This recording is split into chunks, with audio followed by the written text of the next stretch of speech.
the last day of school. Well, that is, it was the last day of grade 3 for me.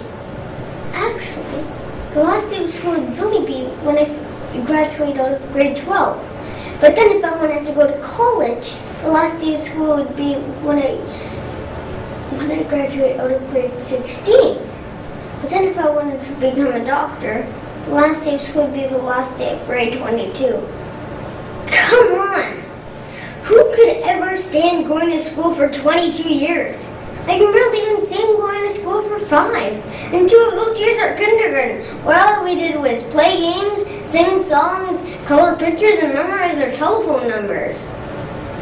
Anyways, so I sat there waiting and waiting for the hands of the clock to get around to 3:08. Not 3 o'clock, which would be a sensible number, or even 3:15, which has a definite position on most clocks.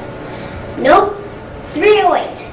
Someday, I'm going to demand an explanation for the logic behind that. Well, lots of things aren't logical at Downsview School. I can prove it to you by telling you about the last day of grade 3. You probably won't believe this, because the last day of grade 3 is supposed to be spent having parties and cleaning out your desks and whatever else is lurking in there. And telling the class what you're going to do for summer vacation? Well, not in Mr. On's class.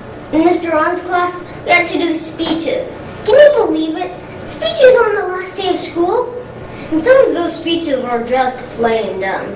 I thought by the time that somebody finished grade 3, they could think of something more imaginative to talk about. So the topic was the most interesting thing that's happened this year. And Michael Urban's speech was on a movie we all saw once in English class. How bored can you be? We all saw the same movie. I think Michael was just trying to impress Mr. Ron. So I did my speech on the worst nightmare I ever had. It was all about how I climbed up into the attic and climbed along the rafters, and all of a sudden, boom! I fell through the living room ceiling and landed on top of my little sister's piano teacher. He fell off the piano bench and broke his clavicle bone. He was screaming in pain. My little sister was bawling her eyes out. My mom was freaking out so much that she called an ambulance. And when I got to the part where the ambulance was coming to our house, with the lights on and the sirens beeping, the whole class was on the edge of their seats. And then when the paramedics slipped on the icy sidewalk and dropped the piano teacher into the snowbank, broken clavicle and all, the whole class gasped with shock. Actually, I made the whole thing up. I hardly ever get nightmares. But I got an A+ on my report card, and I got through the last day of grade 3. Thank God.